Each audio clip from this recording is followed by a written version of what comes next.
Grace writes to us today and says that she's a hardcore feminist. But, she says, she also has a friend who spanks her once a week. She's found that she enjoys submission, and this has created a very special dynamic between her and her friend. However, the feminist in her can't reconcile this other side of her. It's an interesting notion. One of the things I talk about quite a bit in the book is that society's opinion and our own personal opinions need to be at odds with each other. And I think people are often looking for a social integration with the wider community of their private lives. That's just not possible. Like, society needs to have a pretty negative opinion of women who make sexual access too available. Because the notion of biological selection is that women are selecting carefully and with discernment among the most successful men. That's the notion of sexual reproduction on some level.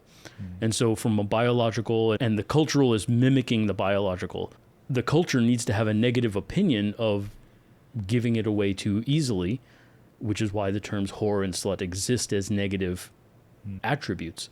Within a relationship, however, there's a lot of value in giving it away easily.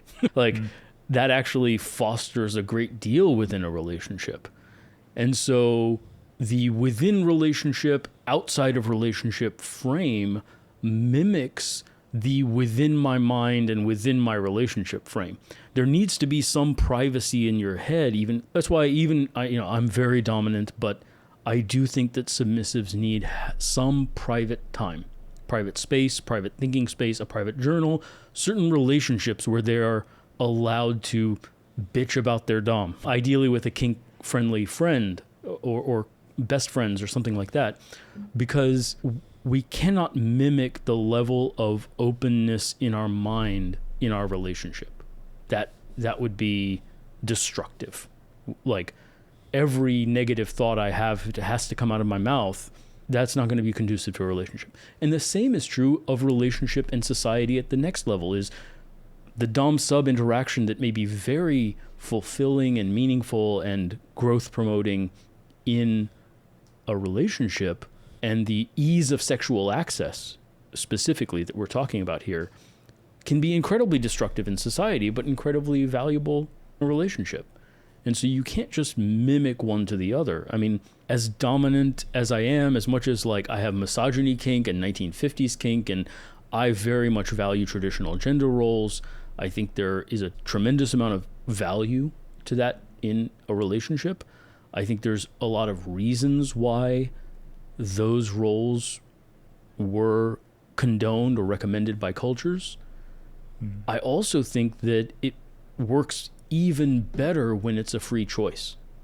And so I think it is a much healthier dynamic for everyone if a woman perceives that she has options and then chooses, even if it's a 1950s role, even if it's a traditional gender role type thing, or maybe it's a blend between the two. Maybe she works a little bit, but the household doesn't depend on her income.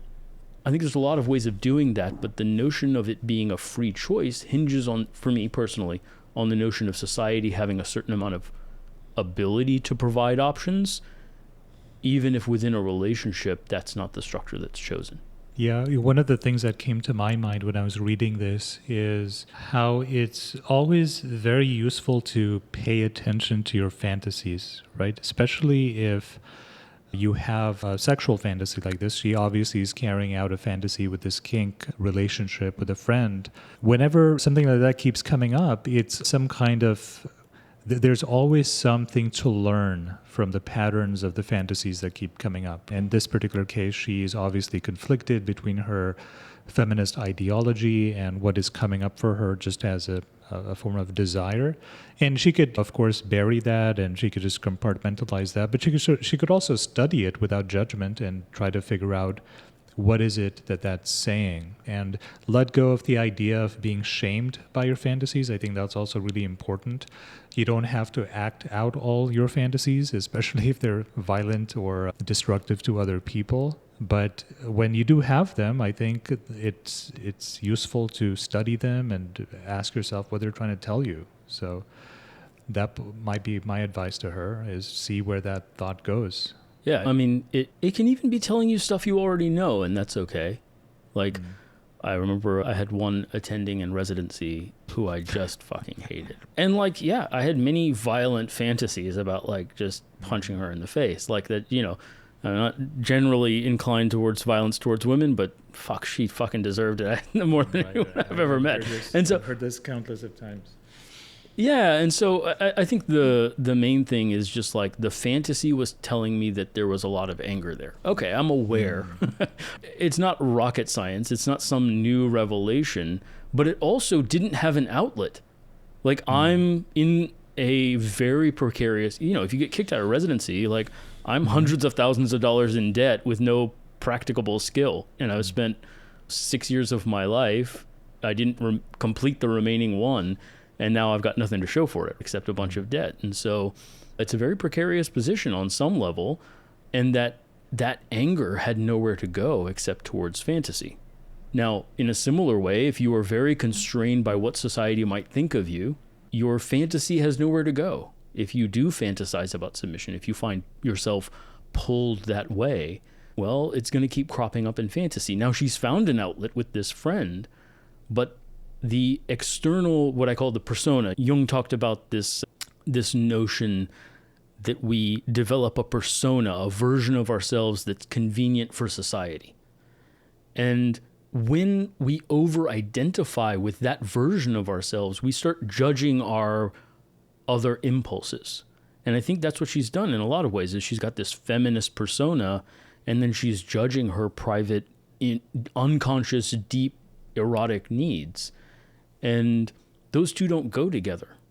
So I think she has found an outlet, and I think that allowing herself to figure out how to integrate the two is exactly the work she needs to be doing.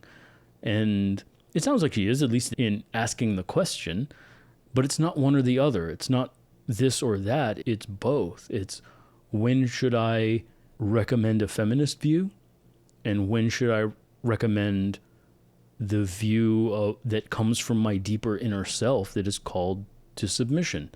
And one of the ways I talked about earlier is the public-private divide, right? That's an easy way of integrating both, is that I don't know that I very often would recommend advocating for traditional gender roles as policy. I don't think that makes for very good politics, personally. I do within my own relationship, though. And part of that is that I am selecting a woman who wants to choose that. So there's a mutual agreement and consent issue there, whereas to the degree to which you consent to the government's rules is a bit questionable.